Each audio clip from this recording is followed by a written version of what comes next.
All right. So let's talk about what you need to know about the judicial branch. First off, obviously we have like the Supreme Court. This is a huge deal. How many chairs do you guys count?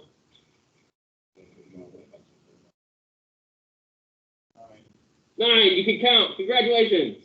You can count to 9 at least. I don't know. If we pushed you guys to 10, maybe it would be a little different, but 9 for sure. Okay. Yes.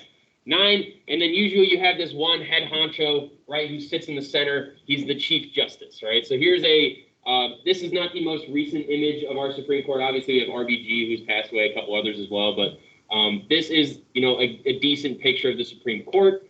What you're seeing there, the Supreme Court organization, 9 total justices, 1 Chief Justice, 8 associate justices. With that, you have the appointment of judges, right? So this is a big thing with the Supreme Court. This is why we always see, this is like a huge thing. It was a huge thing during the Trump presidency. And it was still kind of a thing towards, at least in the Obama era, but also especially towards the end of the Obama era with like Merrick Garland and the ideas that kind of went on there. So with the appointment of judges, they are nominated by the president, confirmed by the Senate. This is one of those examples of checks and balances as well. Nominated by the president gives the president power. But can the president just be like, hey, this is my Supreme Court justice? No, right? Because the Senate has to come through and be like, sometimes, and we saw it with Kavanaugh, I think we saw it with, not as much with the our last judge that was appointed, but with Kavanaugh, we at least saw like some serious grilling questions that were going on there, right? Like sometimes these appointment hearings can be long, and sometimes they will be long even though it's like inevitable that an appointment is going to happen or a confirmation is going to happen. So that is something that we do see. Justices are appointed for life. So this is something that I think relates back to RBG a lot more. RBG, she was old, she was battling cancer, she was battling broken bones, and even through all that, she continued in her position as a Supreme Court justice literally pretty much up until the day that she passed away. And that is her choice. RBG could have stepped away at any moment. She could have retired. If they believed there was like a suitable reason, she could have been removed, though that does not happen very often at all, if at all. But yeah, either way, you're appointed for life. And that is why a Supreme Court appointment is such a huge deal. Even if you guys didn't vote in the previous election, the stuff that was happening in the previous election and the election before, especially in the Supreme Court, is something that, if somebody is appointed at the age of, I don't know, whatever age, they're 40 years old or something when they're appointed, and they go on to be the Supreme Court justice for 50 years. They pass away at the age of 90.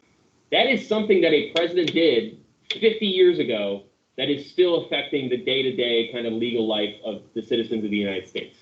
So do you guys kind of see why this is like a really important position?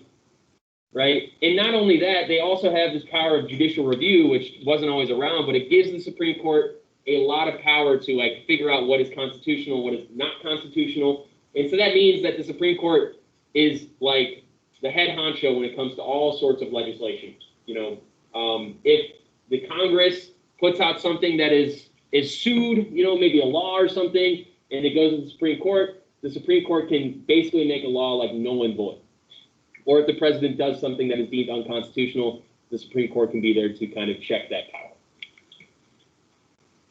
This case is going to come up a lot throughout the notes. It's Ingraham versus Wright, and it's just going to kind of outline some of the things that we talk about as we go through. Are you sharing it? Yeah, are you not able to see? No. Oh, I'm sorry. Give me 1 second. Why does that always happen? There's always something with Teams. Thanks for letting me know. The what? Why is this not popping up? This drives me insane. I'll tell you what, you guys, I hate Microsoft Teams. Why does it not give me the option to share?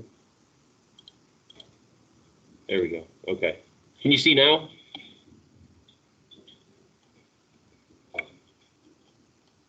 Yeah. Okay, awesome. So here, I'll go through the first slide really quick again. so that you guys get a chance to go through it. These are just images of the Supreme Court justices. So again, there's 9 total justices, 1 Chief Justice, 8 Associate Justices, and then the appointment of the judges, they're nominated by the President, confirmed by the Senate, and justices are appointed for life. So they can retire, though they may be removed in rare cases. So I'll let you guys online finish that out, and I'll move on in a minute. But the Supreme Court, okay, so the purpose of the Supreme Court, it acts as a final judge in all cases involving laws passed by Congress, in all cases involving constitutional issues. Certain things like, did an action go against a federal law, or did it go against the Constitution? Example, so when we're talking about Ingram versus Wright, we have, a big evolution. We have this idea of judicial review, okay? Judicial review is where you can declare laws or actions of Congress or actions even taken by the president to be unconstitutional. So with this statement of issue in Ingram versus Wright, should teachers, school administrators be able to use corporal punishment, example, paddling, or does it violate your 8th Amendment rights protecting you from cruel or unusual punishment? So that's what we're seeing in that court case there. So again, this is some of the stuff that I was talking about, Supreme Court, right? The purpose, what it evolves from. So the big thing here, again, as I said, judicial review is probably the hugest thing that comes into play when we talk about the Supreme Court. Ruling things to be unconstitutional, ruling things to be, or to be constitutional, and the impact of those statements really does kind of have like a butterfly effect through everything in the whole type of legislature, all right? Another example would be like Marbury versus Madison. With this, we're seeing Ingraham and Wright, at least, the statement of issue. Again, we have different things that are going to go into this case. We'll have statement of facts. We'll have different jurisdictions. So you're really going to see today, at least in that example, how complex some court cases can be. And that's, again, getting back into why I think that website is going to be so good for you guys. Everybody good on this one? Give me a minute. Give me a pencil. You got it? Okay. You're good? Okay.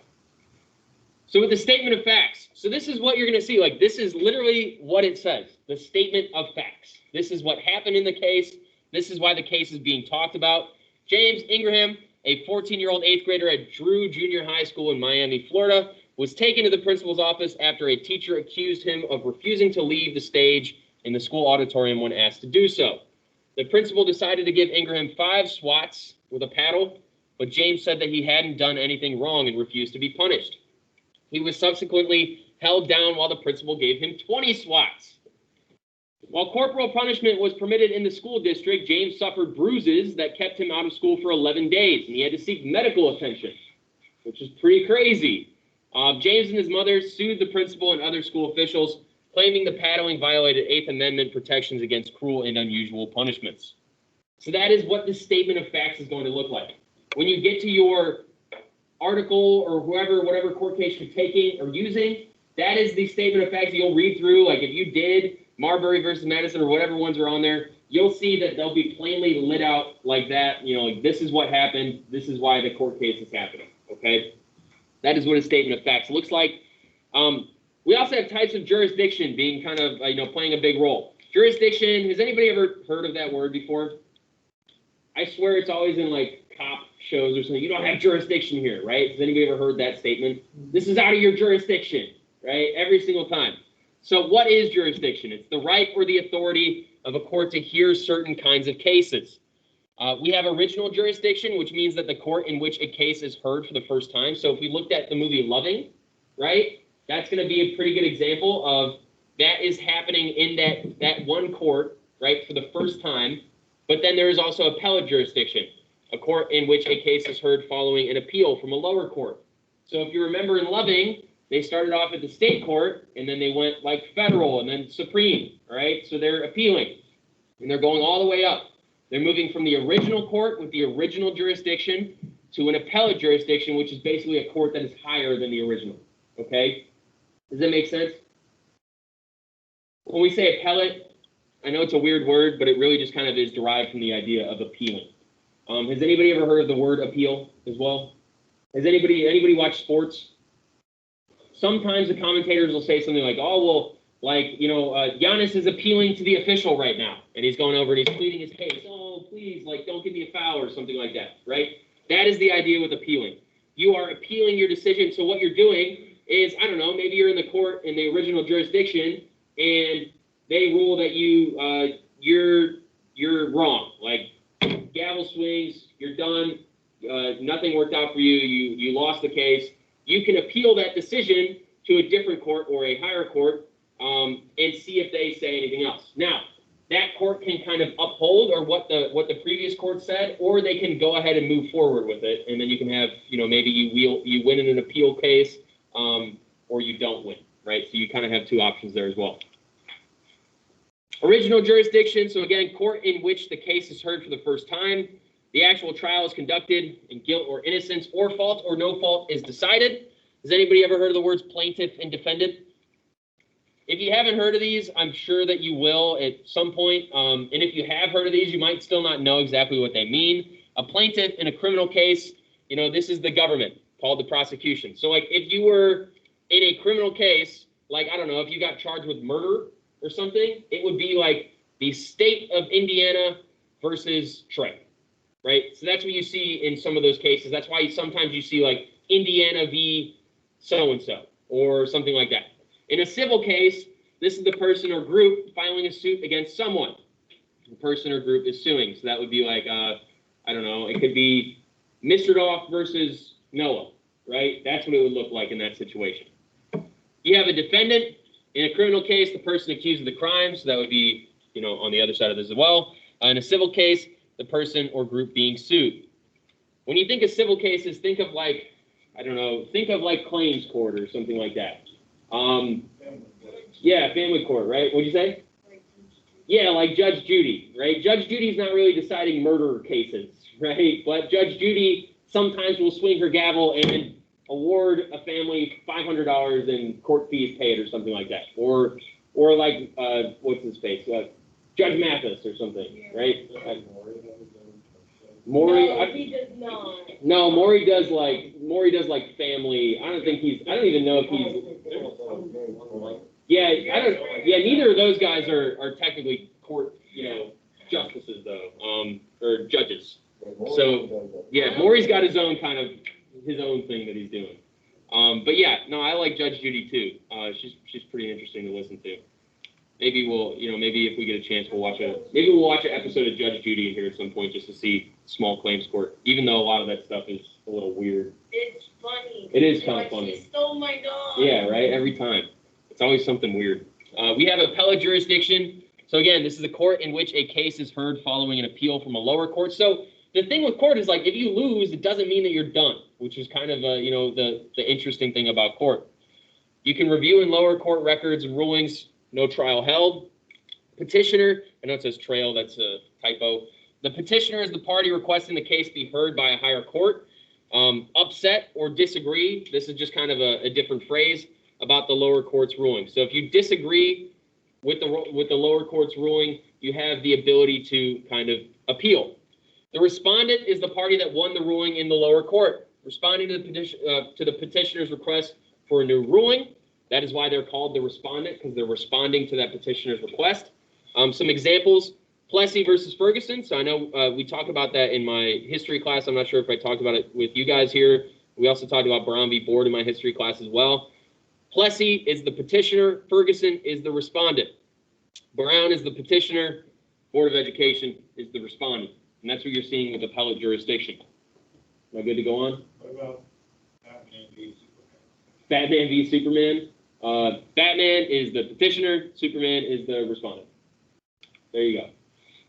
So if we're looking at original and appellate jurisdiction in the Ingraham versus Wright case, now what do you notice about this too? What would we say? What kind of case is this based on the name?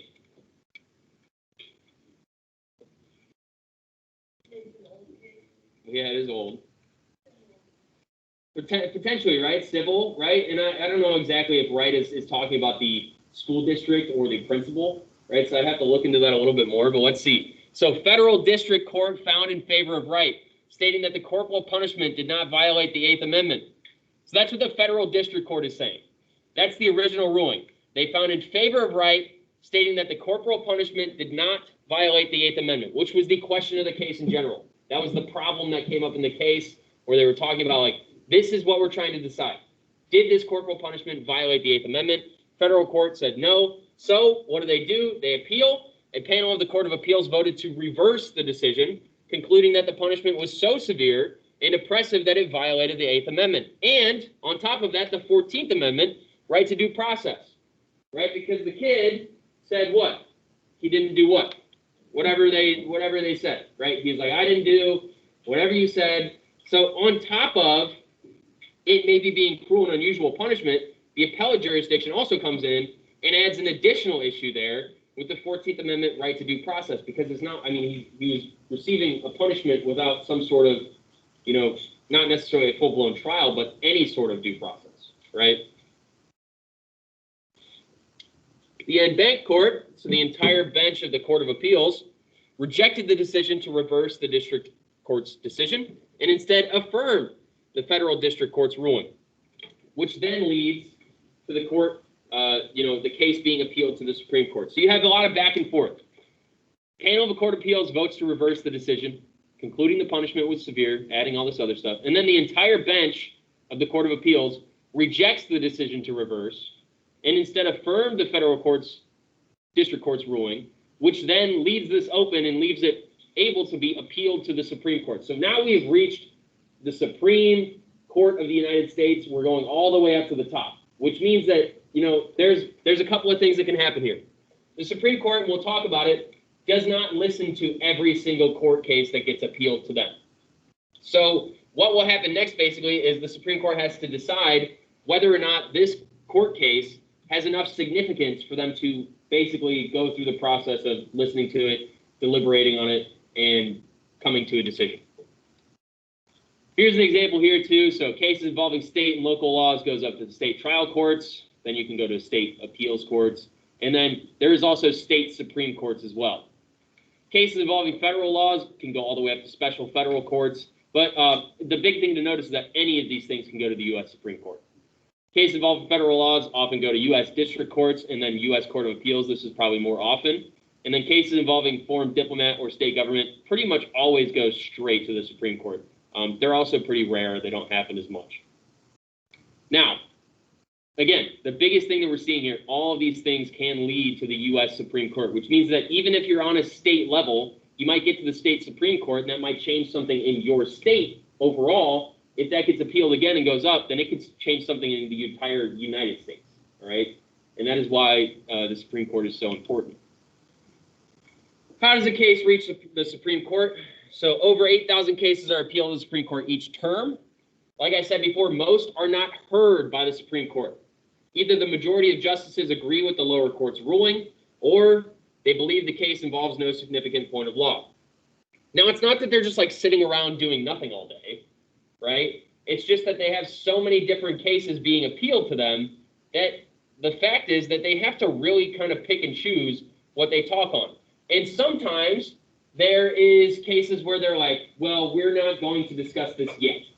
Maybe we'll get to it soon, but we're not talking about it yet. Maybe we'll talk about it, or we'll see how like society or like social structure plays out, and then we'll talk about it.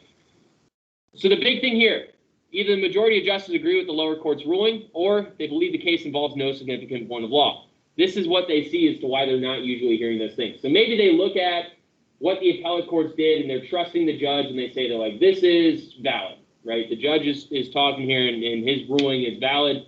We agree with that, so there's no reason for us to listen to this court case. Or they believe it involves no significant point of law.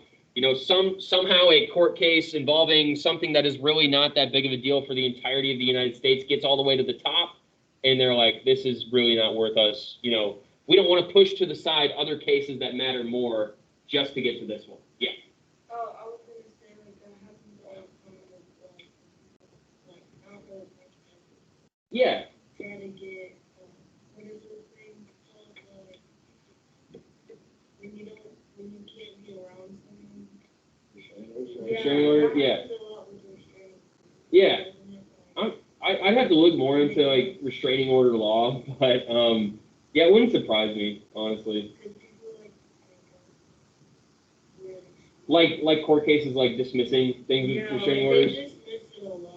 Yeah, that also wouldn't surprise me either. But yeah, I'd have to look into that. I don't know about in relation to the Supreme Court by any means, but in many courts, I'm sure of it. So we also have the rule of 4. Justices decide which cases they want to hear. 4 of the 9 justices must agree that the case should be heard. So you don't even really need the majority there, but even getting 4 on board is something that is probably an ask in some of these ways, okay? If the justices want to hear a case, they issue a writ of, oh my gosh, I'm going to try and say this again. Certiorari. That's terrible. Certiorari. A writ of certiorari. Or certiorari, one of the two. In order directing a lower, it's old Latin. In order directing a lower court to send up the record of the case to be reviewed. Why can't they just say that, you know? Once it is determined a case is to be heard, it gets placed on the court's docket, which is like the lineup, okay? It's like the batter's box for the court case.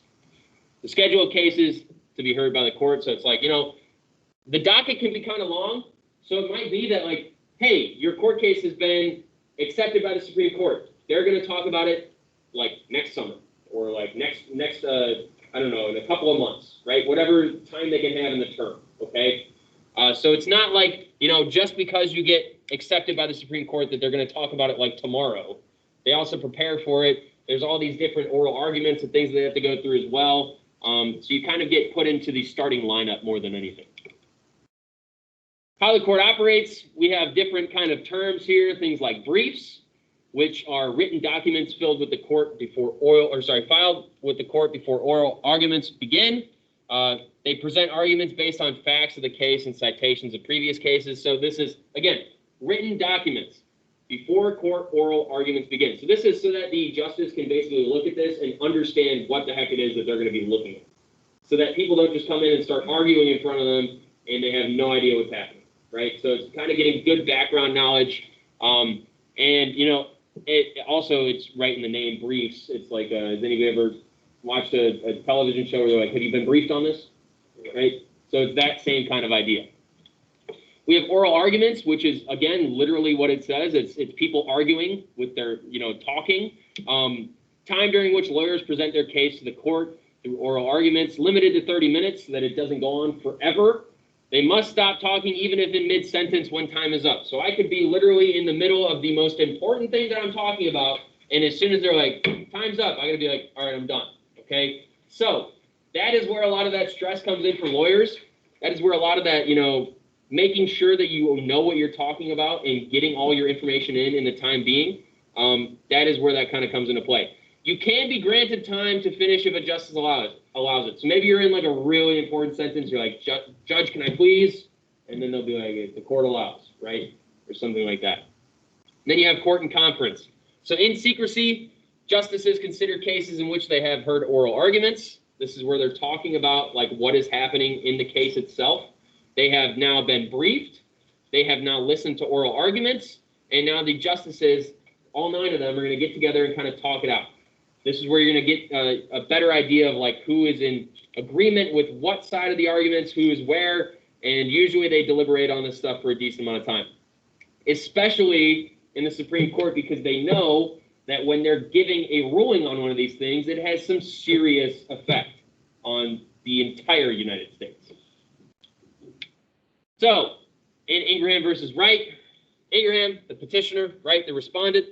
The 8th Amendment, this is what Ingraham is saying. The 8th Amendment prohibits cruel and unusual punishment. Evidence shows the paddling received in this case was exceptionally harsh. Ingraham missed 11 days of school to heal. Student's side of the story was not heard before punishment occurred. So that gets into like the idea of due process. With Wright, the respondent, schools are authorized to use corporal punishment as a means of maintaining discipline. It was not degrading or unduly severe, is their argument.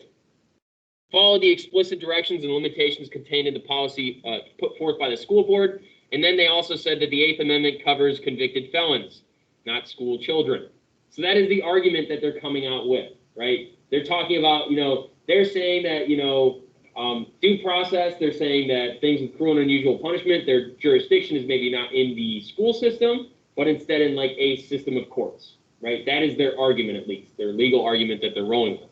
This is what they would be talking about in the court. This is what Wright would be talking about. This is what Ingraham's lawyers would be talking about, okay? That's the arguments they would be making. So we'll skip through this really quick. Judicial restraint versus judicial activism. So judges have their own philosophies on what to bring to the court with them. We talk about this all the time whenever we're talking about judicial appointments. It is a thing in our court system, especially in our Supreme Court, where a judge may be appointed by a conservative president, and oftentimes that judge will have conservative views on a lot of things. A judge will be appointed by a more liberal president, and that judge will have a liberal point of view on many things. Now, sometimes presidents will try and appoint a moderate judge or somebody who's more in the middle, right? And some justices will go through with a conservative mindset or a liberal mindset and still seem to operate in a more moderate way on the bench of the Supreme Court. But there is definitely some intention in a lot of the things that our presidents do, especially when there's a Supreme Court vacancy that's happening during their presidency. They see it as a way to maybe make some sort of lasting impact and as a way to kind of make their mark, maybe. Thank you.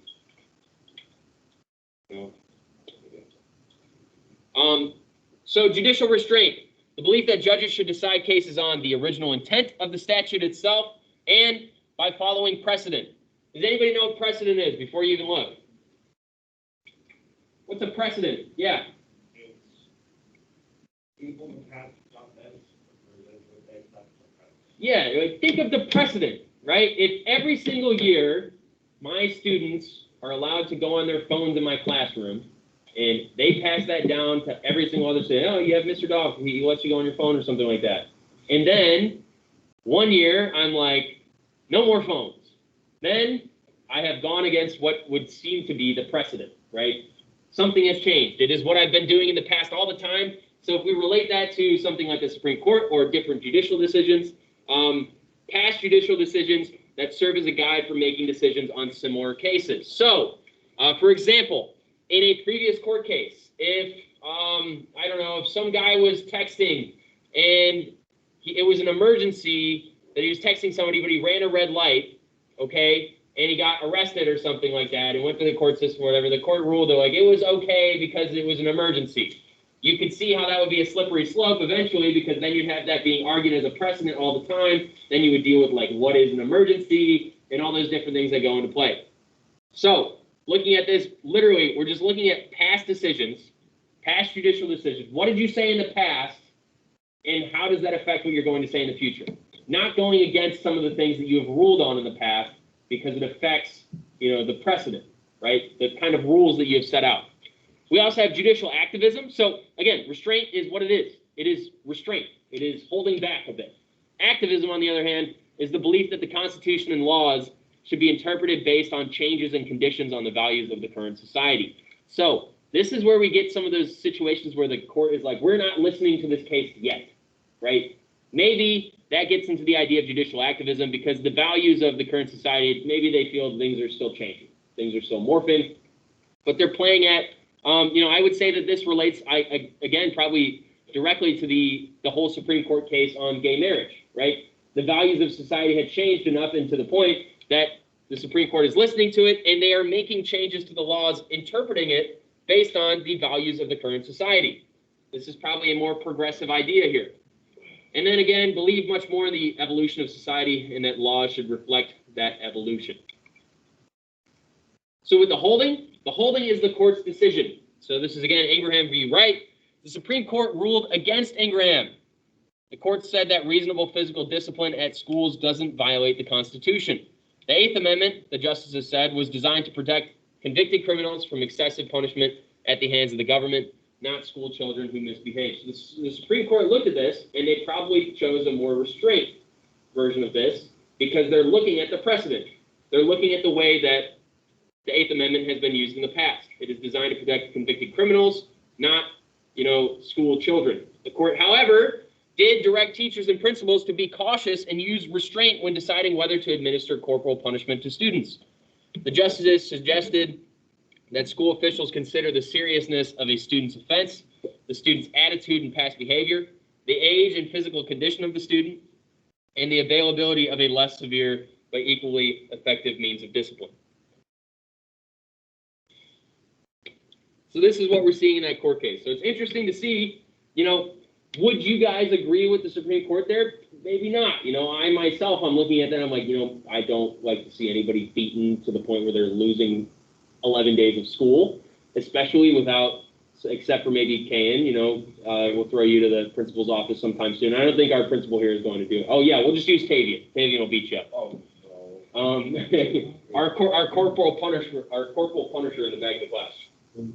But yeah, so that is where you'll get to this idea with our worksheet later on too, our assignment.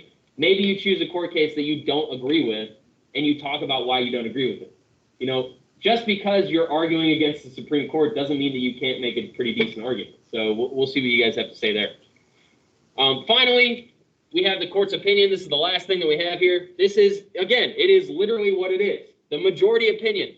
A majority is like, if you're looking at the court, it would be like 5 justices to 4, okay? The reason why we don't have 10 justices is because if we had 10, we'd probably have so many 5 to 5s that nothing would ever get done, okay? So, majority opinion, written by a justice from the majority opinion that announces the court's decision in a case and gives the reasoning that the decision was based on. They can't just be like, we find this, the end, right? Now, Judge Judy seems to do that a lot. She's like, you suck, $500, right? Now, the court case in the Supreme Court doesn't go that way. There's a lot of explanation. That's the reason why you have that whole website that you can go to and figure out all this stuff. So you have the majority justice, one of them, doesn't matter who really, is going to come out and write the decision. Explanations become common law. That is, these interpretations establish standards of how the law in question should be measured in future situations. In other words, it sets like a pretty big precedent, right? If it's ruled by this in the Supreme Court, especially in the Supreme Court of the United States, then that needs to be followed as you go forward. We have the concurring opinion. This is written by a justice from the majority opinion to add or emphasize a point that was not made in the majority opinion itself. So maybe whoever comes out in the primary majority opinion misses something that another justice is like, I think we should add this as well. That justice will also write an opinion. And then you have your dissenting opinion, which is written by a justice from the group who does not agree with the court's majority opinion. And this happens often. So sometimes you'll have that happen because it could be something, I don't know, relatively big, where it's, again, a 5 to 4 case. It's not always 5 to 4, but when it is a more controversial case where it's like whatever side had the majority there, oftentimes you'll see a dissenting opinion, to give an explanation as to why they don't agree with the court's decision. So that also means that there's probably dissenting opinions in, Ingraham versus Wright. You might want to look at that. Maybe there wasn't, maybe there was.